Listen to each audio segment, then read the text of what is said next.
Hello beauties, it's Sunday, which means it's another episode of Sinister Sundays, where every week I come back and I talk to you guys about the paranormal. So this week we're actually going to be talking about Heaven's Gate. Heaven's Gate was a cult that began in 1974, and it was founded by a Marshal Applewhite and a Bonnie Nettles. So they ended up in San Diego towards the end of their cult years, and the cult ended in 1997. So a little bit of backstory for you guys. Let's get started on that. So Marshall actually ended up meeting Bonnie in 1972. She was working as a nurse, and he, I believe, just graduated university. Bonnie and Marshall both had very similar ideologies and beliefs in superior beings from outer space, and they both had very strong interests in biblical prophecies. And eventually Bonnie had convinced Marshall that their meeting was not by chance, and it was actually an extraterrestrial prophecy that they were bound to meet. And they were bound to be in each other's lives. And they had to spread their beliefs across the world and share in their belief system. So Bonnie convinced Marshall that they were both superior beings that were considered what are called walk-ins, which are extraterrestrial beings that take on an adult human being's body. Eventually the two became really close and ended up moving in with each other. And it wasn't a sexual relationship, it was strictly platonic. And eventually this caused a huge rift with Bonnie and her husband. So her husband ended up divorcing her and taking both of their children for full custody. During this time, Marshall decided to break off full contact with his family as well. And so neither of them had contact with their families or loved ones. In 1973, they actually began traveling together, a very nomadic life. I believe they were living out of a van, like skipping lodging. They would actually donate blood and do very odd jobs in the cities that they stopped at to make a living and to be able to pay for food. And I actually read that a lot of the food that they were eating was just like bread rolls and very cheap noodles, the cheapest food you could possibly get, and the rest was going to gas. Their lodging expenses, a lot of them were actually skipped out on, and this led to Marshall being arrested, and he spent 6 months in jail. And then after that they traveled back to the West Coast and built a compound, and they brought their followers with them. Well, around this time they had, I believe, about 80 followers who believed that they were superior beings, extraterrestrial beings that came down to help cleanse their souls so they could ascend into the next life. They also ended up following the belief that at some point every 2,000 years there was an opportunity to ascend from planet Earth to outer space in a spaceship, and it would follow Halley's Comet. In 1985, Bonnie Nettles ended up passing away from liver cancer,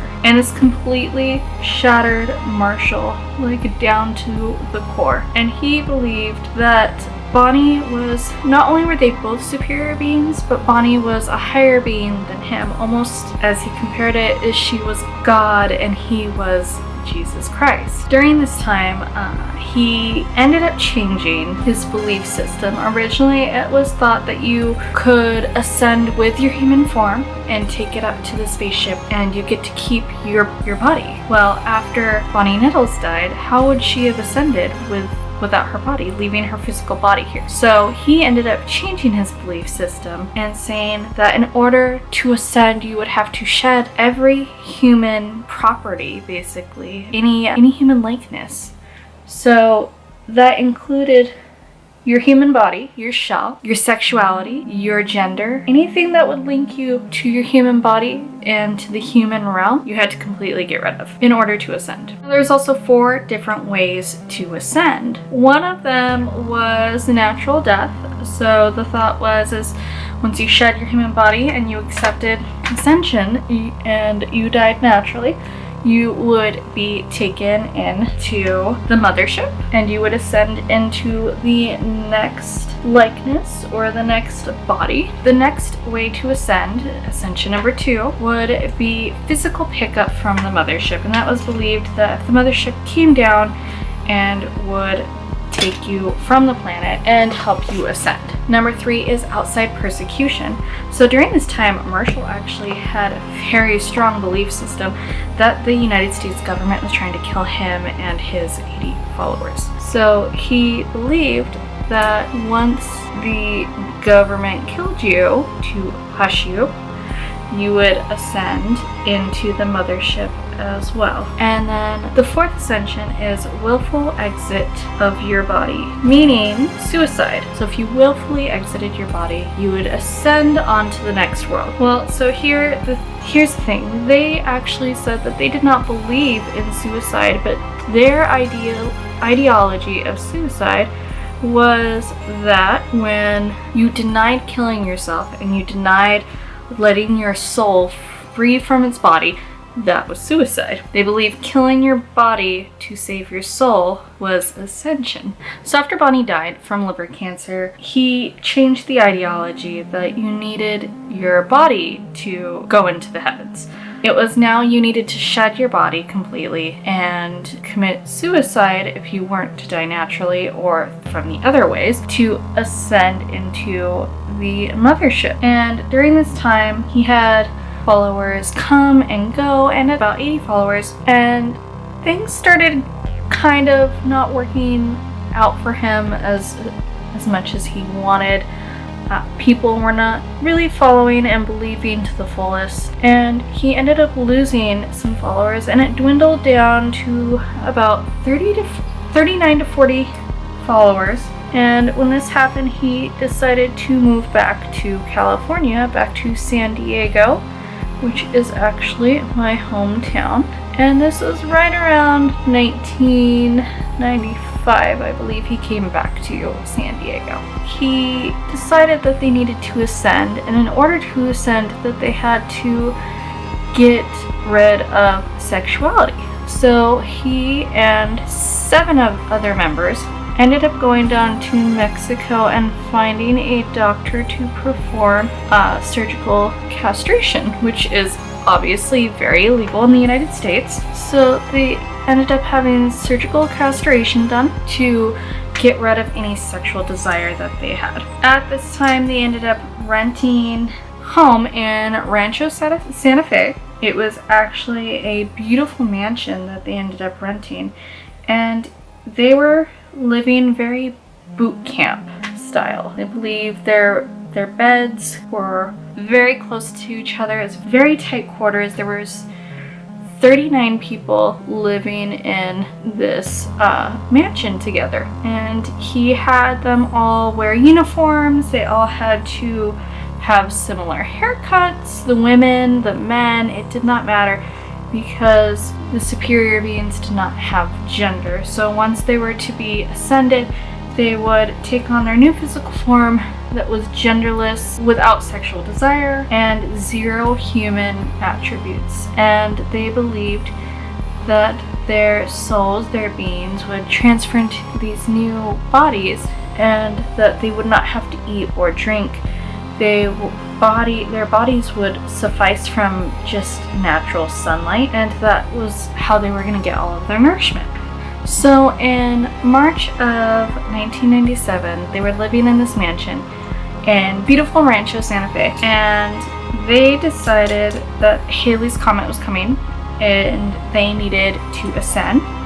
And in order to do so, they were going to have to commit suicide. So they ended up, over a span of 3 days, I believe it was March 26th through the 29th, they ended up taking a poisonous concoction with chocolate milk, I believe it said, and poisoning themselves. And they didn't do it all at the same time. It was a span over 3 days, and they found the bodies, and all of the bodies had been laid out, or they passed away in the position. They were all laid in their cots, dressed in all black with purple cloaks draped over their body, and they were in pretty much what was their uniform, the all black. Now in Los Angeles at the Museum of Death, there is a section there devoted completely to Heaven's Gate mass suicide, and they have mannequins in the position that the people had died in, and they're actually dressed in the clothing that was recovered from the scene. So if you're interested in those kind of things, that would definitely be a place to visit and check out. I don't know, the whole thing is just very strange. And apparently this whole time that he was plotting the mass suicide, he said that he could hear Bonnie Nettles still talking to him from the other side. So even after she had passed away, he was still hearing her talk to him and giving him instructions on what needed to happen next. And it is believed that he went through a psychosis episode, or he could have been paranoid schizophrenic. I don't believe he was ever diagnosed with anything. Not that I saw in any of my research did I see that he was diagnosed with any kind of mental illness. I could be wrong, but what do you guys think? Especially these two people that came together with these very crazy ideologies, that they were God and Jesus, and it's crazy to think that this whole thing happened when I was 8 years old, and it happened very close to home, and it's kind of weird just to think that I was alive during the time. And it's considered the first mass suicide of the internet generation, which I just thought was an interesting little tidbit for you guys. What's even weirder is that there's 2 remaining members of the cult still alive and still very much active on their website. And during my time and research, I actually came across their website. It is still very much live and still very much active. There are 2 members. They're still alive and well, taking care of the website, paying the monthly fees for the website. It's interesting that it's still up and that they still have their loyal believers. I think it's wild that this woman unfortunately manipulated a man who had obviously some mental issues going on into believing that he's a higher power, and then they both manipulated 80 people throughout history, and then ultimately convincing 38 people that if they killed themselves, they would go into the next realm. What do you guys think, though? It's a wild story. Well, you guys, I hope you enjoyed this episode of Sinister Sundays, and I hope you enjoyed this look. And I will see you guys again next week for another paranormal story. Go ahead and leave a comment down below if there's something that you want me to cover, or if you have a story of your own, go ahead and email the link in the description. Go ahead and press the subscribe button and also like as well. Thank you guys, and until next week.